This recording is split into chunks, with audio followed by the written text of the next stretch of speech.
मैंने आपको बहुत सारे सॉल्व्ड और अनसॉल्व्ड केसेस इसी चैनल पर और मेरे मेन चैनल पर भी दिखाए हैं जिनको आपने बहुत प्यार दिया है, लेकिन कई बार कुछ ऐसे केसेस सामने आ जाते हैं कि हम लाख कोशिश क्यों ना कर लें वो सुलझ ही नहीं पाते।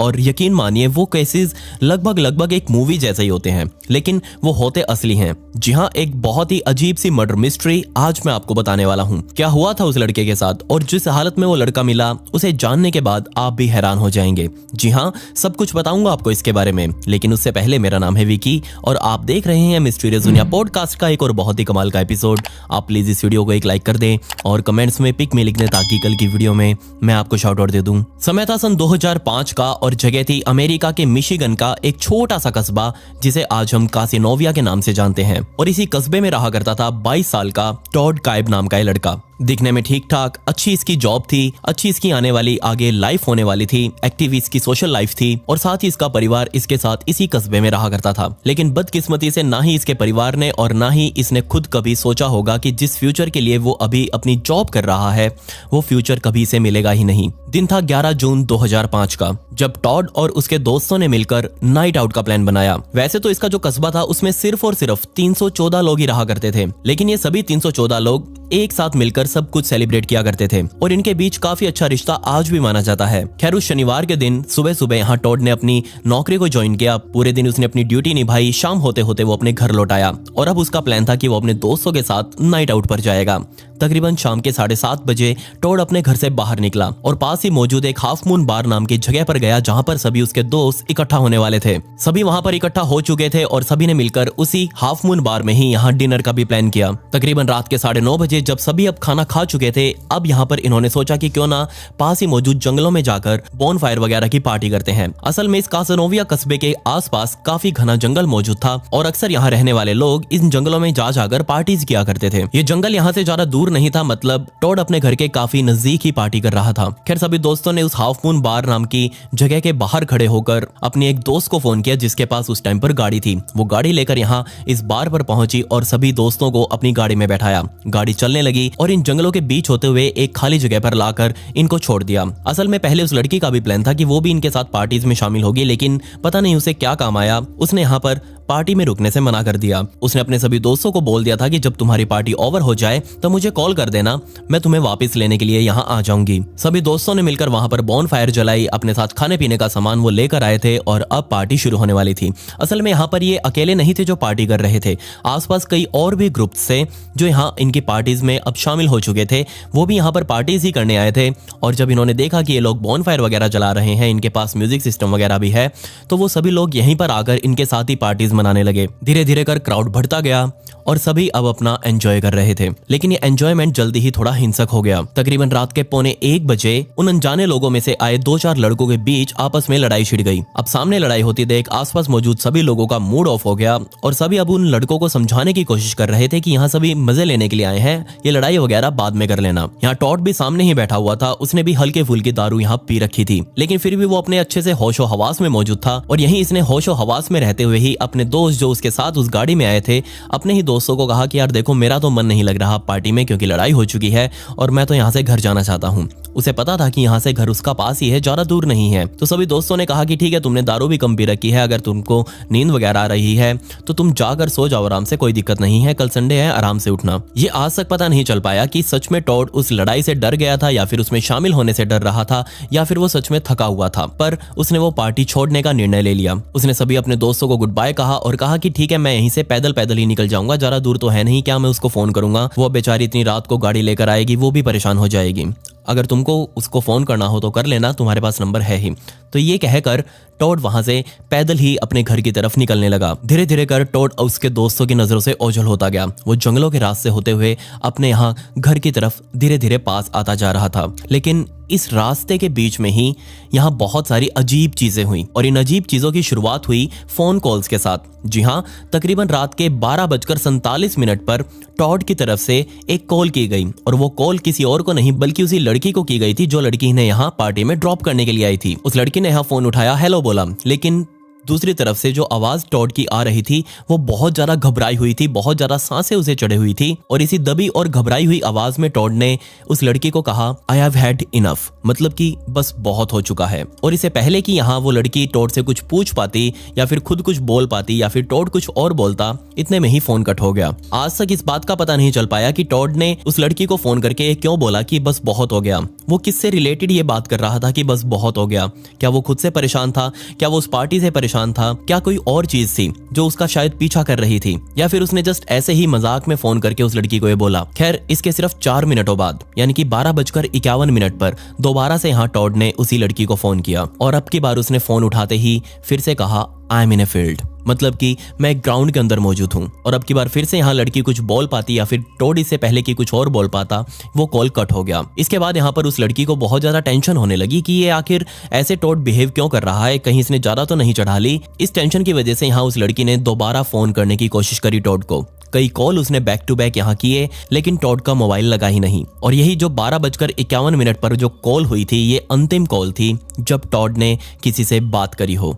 इसके बाद तो टॉड, यकीन मानिए, इस दुनिया से या फिर इस धरती से ही लगभग गायब हो गया। जी हाँ, अपने घर जाते हुए, और वो रास्ता लगभग 1 मील का ही था। उस 1 मील के रास्ते में ही कोई जवान लड़का जो यहाँ रहता था, उसे इस एरिया का अच्छे से पता था, वो यहाँ से कैसे ऐसे गायब हो सकता था। खैर, अब यहाँ पर सुबह हो चुकी थी। उसके दोस्तों ने यहाँ फिर से टॉड को फोन करने की कोशिश करी, लेकिन टॉड का फोन बंद आ रहा था।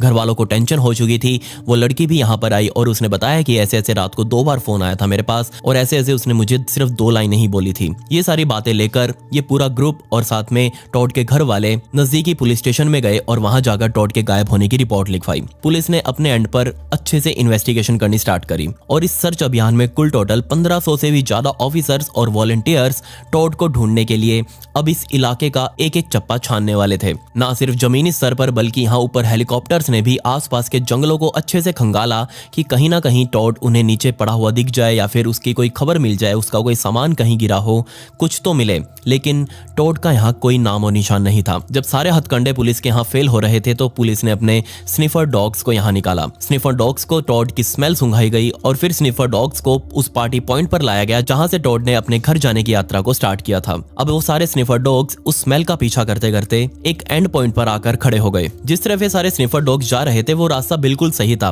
वही रास्ता था जो टॉड के घर की तरफ जा रहा था। लेकिन एकदम से यहाँ टॉड ने एक राइट टर्न लिया उन स्निफर डॉग्स के मुताबिक। जी हाँ, उसकी जो स्मेल थी वो एकदम से राइट शार्प टर्न ले रही थी, जबकि उसे यहाँ सीधा जाना था अपने घर की तरफ। यहाँ टॉड ने उस रात एक राइट टर्न क्यों लिया? क्या उसको ये टर्न लेने के लिए किसी ने कहा था? और आखिर वो टर्न लेकर गया कहाँ? मेरे ख्याल से यहाँ पर इस तरह से टॉड की सुगंध का गायब होने का मतलब यही था कि जरूर टॉड को किसी ने अपने साथ पिक कर लिया था, किसी व्हीकल में डाल लिया होगा और उसके बाद से ही यहाँ टॉड की स्मेल गायब हो चुकी थी। 2 जुलाई 2005 का दिन आ गया और फाइनली अब यहाँ पर दुनिया को वापस टॉड मिला। लेकिन बदकिस्मती से टॉड का सिर्फ शरीर ही मिला था और उस शरीर में जान नहीं थी। असल में जहाँ पर वो राइट टर्न लिया था और जहाँ आगे जाकर टॉड की स्मेल खत्म हो गई थी, उससे बस थोड़ी ही दूर एक ओविडेल नाम की झील इस जंगल के बीचों बीच बनी हुई है और इस झील में ही यहाँ टॉड आराम से खड़ा था। अब मैं आपको बताता हूँ कि मैंने ये क्यों बोला कि वहाँ टॉड आराम से खड़ा था। जी हाँ, ये लेक ज्यादा गहरी नहीं थी। एक टॉड जितना 22 साल का लड़का आराम से इस लेक में खड़ा हो सकता था, डूबने का तो सवाल ही नहीं था। यहाँ टॉड का सर और उसके कंधे दोनों पानी से बाहर थे और उसका एक हाथ बेंड होकर कंधे के ऊपर लगा हुआ था और उसका सर यहाँ अपने हाथ के ऊपर ही रखा हुआ था। अब मैं आपको जो पिक्चर दिखा रहा हूँ ये बिल्कुल वो पोजीशन की पिक्चर है जिस पोजीशन में यहाँ टॉड दुनिया को मिला था, इस लेक में खड़ा हुआ। अब आप इस पोजीशन को देख रहे हैं तो आप देखकर कह सकते हैं कि लड़का तो जिंदा है। इस हालत में अगर कोई खड़ा है, मरा हुआ व्यक्ति, तो वो अपने शरीर को कंट्रोल कैसे कर रहा है? ये इस पानी के अंदर गिरा क्यों नहीं? खैर, पुलिस तुरंत यहाँ मौके पर पहुंची और पुलिस ने यहाँ इस टॉड की लाश को इस पानी से बाहर निकाला। उसकी यहाँ तलाशी ली गई। उसके कपड़े बिल्कुल ठीक ठाक थे, कहीं से कुछ भी कटा फटा नहीं था और इसकी यहाँ जेब में जो सामान मौजूद था वो भी बिल्कुल वैसे का वैसा ही था। उसकी जेब में पर्स मौजूद था, जिसका मतलब ये तो साफ था कि यहाँ ये जो भी कुछ हुआ है उसे चोरी की वारदात को अंजाम देने के लिए तो नहीं किया गया। उसके शरीर पर ना ही कहीं मार पिटाई के निशान थे, जिसका मतलब ये साफ था कि यहाँ डिफेंस में भी टॉड ने अपने साथ कुछ नहीं किया और ना ही सामने वाले ने यहाँ टॉड को कुछ किया। अब पुलिस को जब ये पता चला था उसके दोस्तों से कि यहाँ टॉड उस रात शराब वगैरह पीकर यहाँ से निकला था तो पुलिस ने अपनी ही एक अलग थ्योरी बना दी। टॉड नशे में था, उसकी जान जा चुकी थी, लेकिन पुलिस ने कौन सा नशा किया हुआ था ये आज तक समझ नहीं आया कि उन्होंने ये बोल दिया कि टॉड की मौत डूबने की वजह से हुई है। जी हाँ, उन्होंने कहा कि ये पार्टी से निकलने के बाद सीधा इस झील में आया और उसने सोचा होगा कि क्यों ना वो नाइट स्विमिंग करे, लेकिन यही स्विमिंग करते करते वो इस झील में ही डूबकर मर गया। अब उनके लिए तो ये केस ओपन और शट का था और एक्सीडेंट बताकर ये केस क्लोज भी कर दिया। लेकिन यहाँ बहुत सारे सवाल अब मेरे भी थे और लोगों के भी सामने आए। सबसे पहला और सबसे बड़ा सवाल तो यही है कि कैसे 3 हफ्तों तक किसी ने भी इस झील के अंदर पड़ी हुई टॉड की लाश को नहीं देखा। क्यों? क्योंकि यहाँ 1500 लोग इस छोटे से इलाके को छान रहे थे और उनमें से सैकड़ों लोग इस झील के आसपास पहले से ही जांच करके जा चुके थे। तो यहाँ पर उन्होंने पहले टॉड की बॉडी को क्यों नहीं देखा? तो ये बहुत अजीब बात है कि किसी की भी नजर यहाँ टॉड के ऊपर नहीं पड़ी। दूसरी सबसे बड़ी बात, मैंने बहुत सारी मौतें देखी हैं जब लोग डूबने से मरते हैं और उनमें से लगभग सभी ही जो लोग डूबने से मरते हैं वो हमेशा पानी में उल्टे पड़े होते हैं, मतलब उनका फेस पानी में नीचे की तरफ होता है। लेकिन यहाँ ना तो टॉड का फेस पानी में नीचे की तरफ था और ना ही वो उल्टा पड़ा था, बल्कि वो तो यहाँ पर सीधा खड़ा था और इसे देखकर ऐसा लग रहा था जैसे कि यहाँ किसी ने टॉड को लाकर खड़ा किया हो। तीसरी बड़ी बात, कोई बंदा क्यों यहाँ पर अपने जेब में सारा सामान लेकर, अपने कपड़े वगैरह पहनकर रात को 1 बजे के आसपास ऐसे जंगल के बीच में झील में नहाने के लिए जाएगा, और वो भी अकेला। उसके दोस्तों ने यहाँ बताया कि जब टॉड उनसे यहाँ जाने के लिए कह के गया था तो वो बोल रहा था कि वो सीधा यहाँ से घर जाएगा, ना कि कहीं तैराकी करने के लिए। खैर, अब यहाँ फाइनली टॉड की ऑटोप्सी की गई और जो इस ऑटोप्सी में निकल कर आया, यकीन मानिए वो बहुत ज्यादा डिस्टर्बिंग था। बेशक अब तक यहाँ टॉड को गायब हुए लगभग 3 हफ्ते से ज्यादा का समय बीत चुका था, लेकिन ऑटोप्सी रिपोर्ट के मुताबिक टॉड की मौत लाश मिलने से सिर्फ 2 या 3 दिनों पहले हुई थी। जी हाँ, उसकी लाश इतनी ज्यादा अच्छी कंडीशन में थी कि इससे ज्यादा का समय उसे मरे हो ही नहीं सकता था। उसके शरीर पर ना ही कोई कीड़े वगैरह पड़े हुए थे।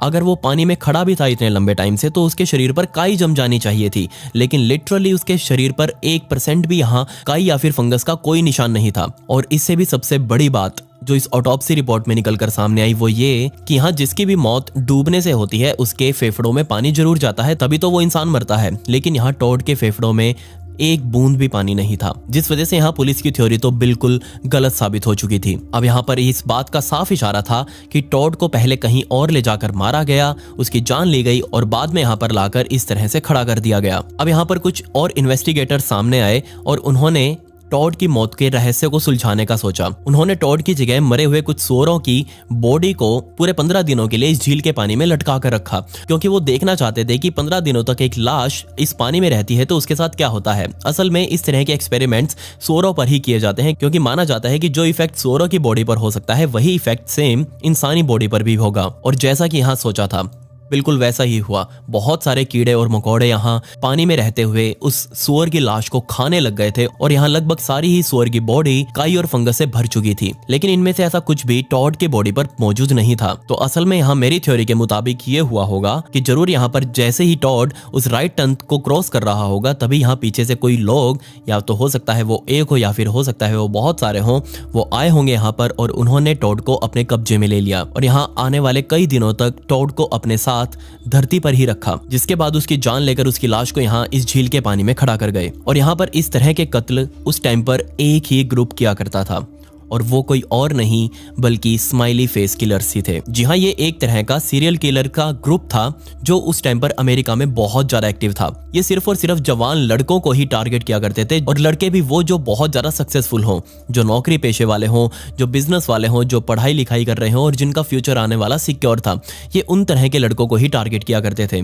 और ये उनकी जान लेने के बाद उनकी लाश के आसपास कहीं इस तरह की स्माइली फेस जरूर स्प्रे से बनाया कर जाया करते थे। और इनका एक और सबसे बड़ा निशान यही था कि वो अपने विक्टिम की लाश को ठिकाने हमेशा ही या तो किसी झील में या फिर तालाब में या फिर कुओं में या फिर किसी कनाल वगैरह में लगाते थे। और बिल्कुल ऐसा ही एक स्माइली फेस इस झील के पास ही खड़े एक पेड़ के ऊपर भी बना हुआ मिला। अगर यह कांड स्माइली फेस किलर्स ने ही किया था तो जरूर यहाँ पर उन्होंने टॉड को पहले एमिट्रिप्टालाइन और डेसिप्रमीन नाम की 2 दवाइयां दी होंगी, क्योंकि वो हमेशा ही अपने विक्टिम को ये दवाइयां देकर ही उनकी जान लिया करते थे। ये एक तरह की ड्रग्स थी जो कि आमतौर पर मिलना बिल्कुल नामुमकिन जैसा है। इन्हें बहुत संभाल कर रखा जाता है, लेकिन पता नहीं उनके हाथ ये कैसे लग गई। जब ये सारी बातें निकलकर सामने आई तो सभी ने पुलिस के ऊपर दबाव बनाना स्टार्ट कर दिया कि टॉड की मौत अपने आप नहीं हुई है, उसकी मौत डूबने से नहीं हुई है, क्योंकि ऑटोप्सी रिपोर्ट भी ये कह रही है कि उसके लंग्स में पानी नहीं है, तो ऑब्वियसली आपको ये केस रीओपन करना चाहिए और इसकी जांच करनी चाहिए कि आखिर टॉड को किसने मारा।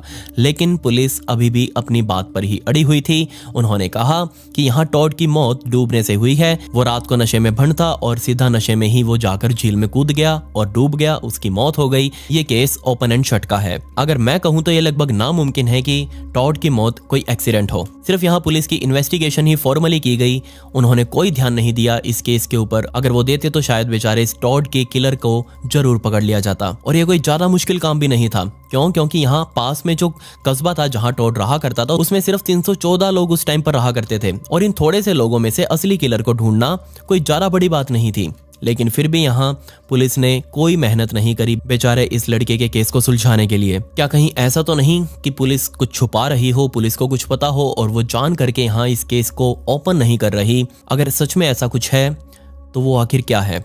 पुलिस असल में क्या छुपा रही थी, ये आज तक पता नहीं चल पाया। खैर, अगर आपको ऐसी ही स्टोरीज छोटे फॉर्मेट में सुननी हो तो मेरे इंस्टा पर आकर आप वहां सुन सकते हैं। मेरी इंस्टाग्राम आईडी है, इसका लिंक आपको डिस्क्रिप्शन में भी मिल जाएगा, वहां मुझसे बात भी कर सकते हैं। तो प्लीज आप मुझे वहां फॉलो जरूर कर लें। खैर, पिछली वीडियो का शाउट आउट लाकेश जांगड़े को and comment pick me to get a shout out in next video. मिलते हैं अगली वीडियो में।